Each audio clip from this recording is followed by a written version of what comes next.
Hello, everybody. I hope you're having a great Tuesday. Today, we are talking about two different approaches to life, two different orientations: service to others versus service to self, and how they affect your energy. These two terms were first introduced by the Raw material, or the Book of One, which talks about the law of one. This material was channeled by Carla Roykert back in 1981.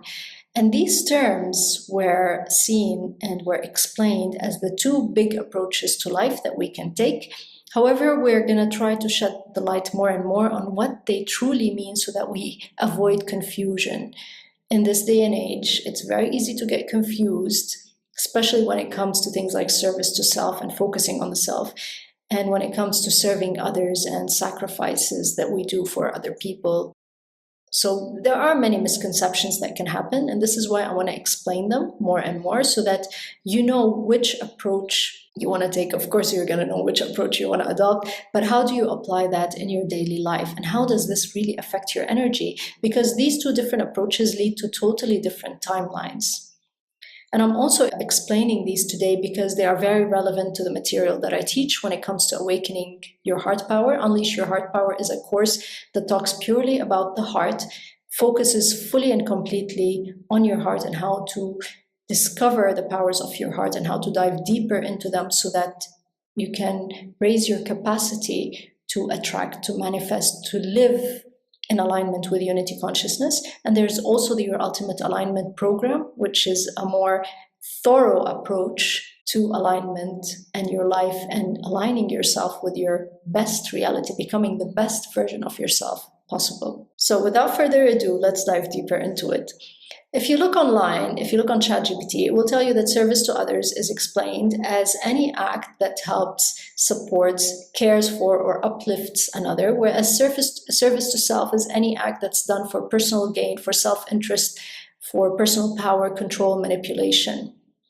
Fair enough, right? But from a deeper spiritual perspective, service to others is actually any act that takes humanity from separation consciousness to unity consciousness, which means it actually aids in the awakening of humanity. It actually helps us with our ascension, because the more you recognize who you are as a soul having a human experience, the more connection you have with other people, the more connection you have with creation itself, because you start seeing creation for what it truly is, a mirror of your own consciousness. By acknowledging this connection, by adopting this approach, you are aligning more and more with the nature of the universe itself, with the nature of the multiverse, if you will, with the nature of the higher soul, and with source energy. Because source energy is all about connection that leads to oneness. We are all one, right? But how do we get to this kind of energy? How do we embrace this kind of energy fully? How do we acknowledge this holy and wholesome approach to existence? It's by recognizing the divinity of others. It's by recognizing that the divine in me is acknowledging the divine in you. And therefore, this connection is what raises our consciousness more and more, increases the flow of source energy through us.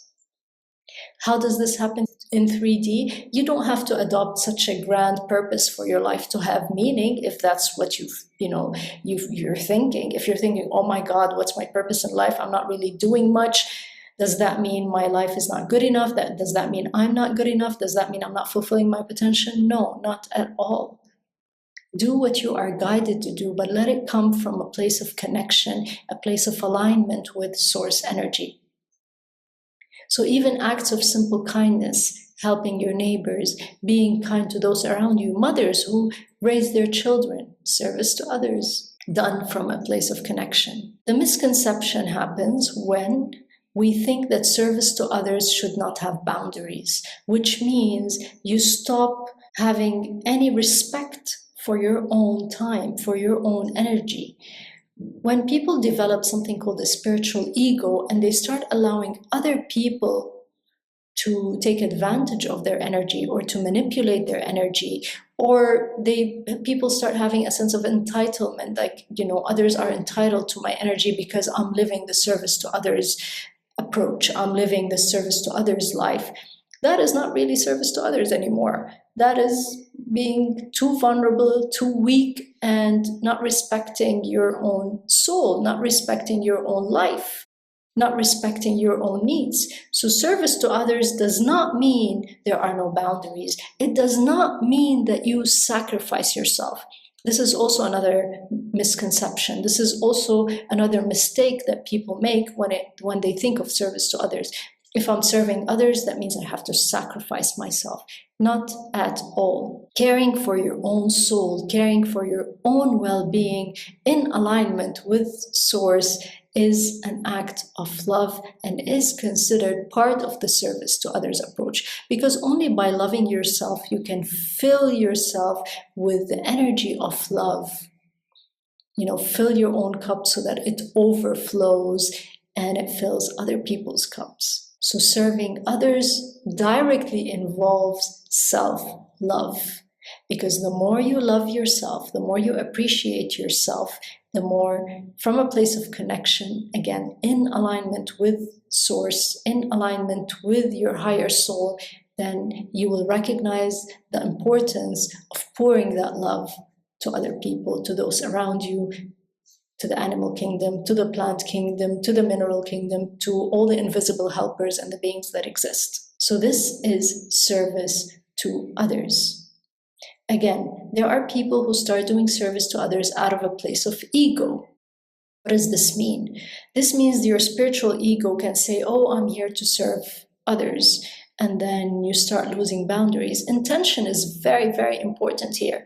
If you are just serving others because you want to appear a certain way in the eyes of another, that means the energy that you're harboring, the energy that you're using is the energy of validation. And the energy of needing validation from other people is not exactly Source energy. You want to be careful when it comes to serving others. It has to come from the right place. I remember once I went on this retreat and this girl kept coming up to me and she would go up to different people and say, listen, if you need help, ask me. Listen, if you need anything, I'm here to answer you.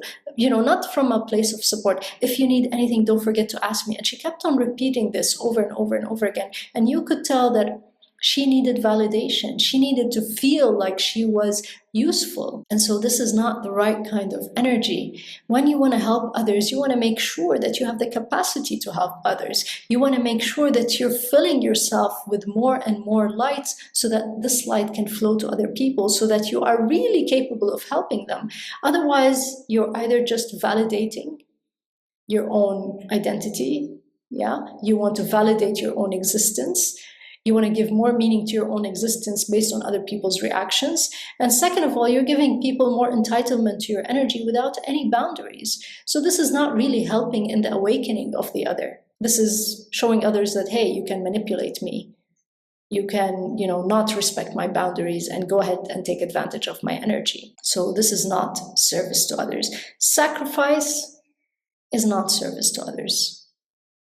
Because looking after your own soul is acknowledging your own divinity as well. It's not enough to just acknowledge the divinity of other people. You want to acknowledge your own divinity.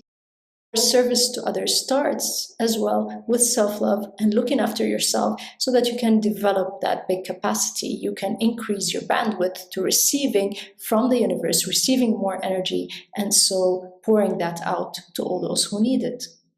So that is the service to others approach. When it comes to service to self, on the other hand, this comes from the need for personal gain, total self-interest, where you become the center of the world revolves around you, but not from a place of connection, from a place of separation and the need for self-preservation. So it doesn't really come from a place of self-love. It's not like I love myself and I want to look after myself and therefore I'm gonna take care only of me. No, it's more like I need to survive in this world, and therefore it's me or the other.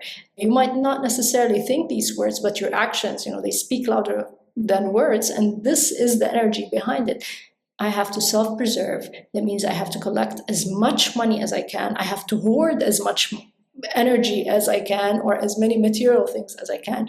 I need to be able to control others. I need to feel superior to others, be in a place of power and control so that I can manipulate others and use their energy to my advantage, so that this is the only way that I can keep rising.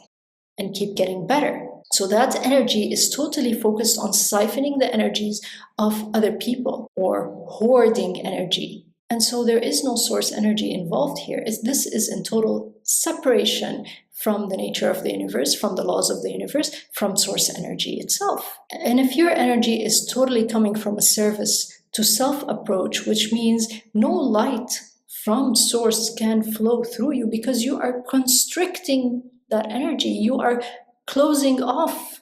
You're closing yourself off to this natural, beautiful, divine flow. And so with this service to self approach, you're not recognizing the divinity in you or in other people. It's purely self-preservation. It is a thought form. It is separation consciousness as opposed to unity consciousness, where you see yourself as the one and only. Others are there, but you see them as there to help you rise more in power. So they're there for you to manipulate, for you to exploit. You see things as present for you to hoard. So people who are in this service to self mentality, they just become greedy. They become exploitive. They become manipulative. And the energy becomes so constricted because they cannot open up to source energy when it comes, if that's the mentality that they're adopting. If that's the energy that they're holding, this energy becomes so narrow. They may look so powerful, but that is false light because it's not coming from source. Eventually, they hit a wall. And this leads to conflict. This leads to violence. This leads to crime. This leads to extreme exploitation of others. This leads to them thinking of the world as a hierarchy where they have to stay on top, and the only way to stay on top is by siphoning other people's energies, is by creating conflict, is by ensuring that their well-being is maintained at the expense of other people's well-being. So conflict, crime, wars, violence, greed, these are the direct results of a service to self approach. Now, I want to be very clear about ambition. People can be confused when it comes to ambition. Does this mean that I should not be ambitious and that I should not focus on my goals and my fulfilling my potential in life? Otherwise, I'm a service to self, oriented human being. Ambition actually falls under service to others. Because if I am ambitious in a way that's going to serve humanity in one way or another, in one shape or form, in one capacity or another, then I have to be ambitious because my potential has the right to be fulfilled and expressed. It is said that if a gift you don't use, you lose, and therefore you have to use your own gifts. I didn't say that, someone else said that, I just can't remember who it was. So you have to use your gifts, but use them for the right reasons, for the right purpose, in a way that would be of benefit to others. The service to self-approach, you see things as limited, as scarce. So you are not aligned with abundance, and therefore that's why you feel the need to hoard. That's why you become greedy, because you think there is not enough, which is totally against the nature of the universe. The nature of the universe is abundance, is prosperity. And people who are very greedy and who do whatever it takes to gain more are actually in a scarcity mindset, believe it or not, that will affect your entire timeline. There was a study that was done about power and compassion, and it was noticed that people that are in higher positions of power, according to the statistics, they do not have as much compassion or empathy anymore because there becomes such a big gap between their power and the power and abilities and capacities of the people who are not as powerful, and therefore they start seeing themselves as separate. So they don't feel compassionate anymore with those who are suffering. That is why pride is the last negative trait to go away when it comes to spiritual advancement. If you're working on yourself, if you're working on your spiritual self and advancing your spiritual self, pride will grow. Your pride will grow more and more and more. Why? Because you start discovering your own powers and you start seeing that, hey, oh my God, I have these powers, but people don't have as much power. They're not aware of their powers, and you start seeing yourself as separate. Now that is very dangerous because that is you connecting with false light, the false light that comes from excessive negative pride. When you have more power, it's your duty and responsibility as a spiritual educator, as a person in power, as a person who's a leader, to actually cultivate more love and more empathy and more compassion, not manipulation, not exploitation, not separation. So the more power you have, the more empathy and compassion you want to cultivate, because you want to increase that sense of connection with the others so that you can help them move into unity consciousness. And that is very challenging. That actually takes mastery, balancing power with compassion and empathy. This is something that takes really high levels of self-knowing. Know thyself. So you want to really know yourself on a very deep level and be very, very thoroughly self-reflective and explore yourself and examine yourself and just know exactly how your actions are influencing other people. Being very mindful of your thoughts, being very mindful so that you're not judging, so that you're not criticizing, so that you're not developing a superiority complex and feeling that others are inferior simply because you know your powers or you are in a position of power. Challenges that can come with service to others include things like people pleasing, difficulty setting boundaries, which we've talked about, being taken advantage of, allowing others to drain your energy, and so you're not prioritizing self-care. These are challenges that one must really look out for when you're serving and nurturing others, whether you're nurturing one person, whether it's your partner, it's your family, your friends, or people you are serving on a larger scale in the community or worldwide. So prioritizing self-care is really, really a prerequisite to be able to serve others in the best way possible, in a way that helps them move more and more into unity consciousness. In addition, distractions can masquerade themselves as acts of service to others. So you don't want to be serving another, volunteering, doing charity work, etc., to escape your own shadows or to escape from your own problems or to abandon your own responsibilities because they're too tough for you to handle. You want to do the shadow work. You want to look deep within your own life. You want to look at your own problems. You want to be able to face them and solve them and not run away from them and just go do charity work and volunteering constantly. And I've seen many people fall in that trap where they're constantly volunteering service to others because they don't want to deal with the problems they have at home. You can use this as a coping mechanism for a limited period of time. That is temporary, but it is not a solution.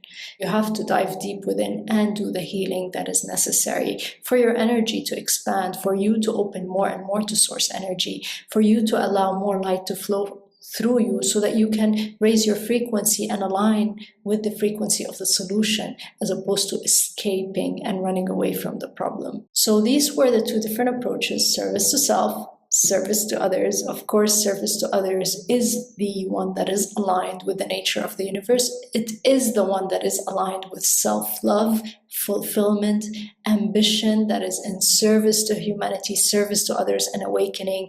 And it is the approach that will raise your frequency and will create or attract the best timeline for you. If you have any questions about this, please let me know. If you have any questions about heart intelligence or about your ultimate alignment and how to attain that, leave a comment below or send me an email and I'd be happy to answer. And I'll see you the coming Tuesday. I hope you enjoyed this. Take care.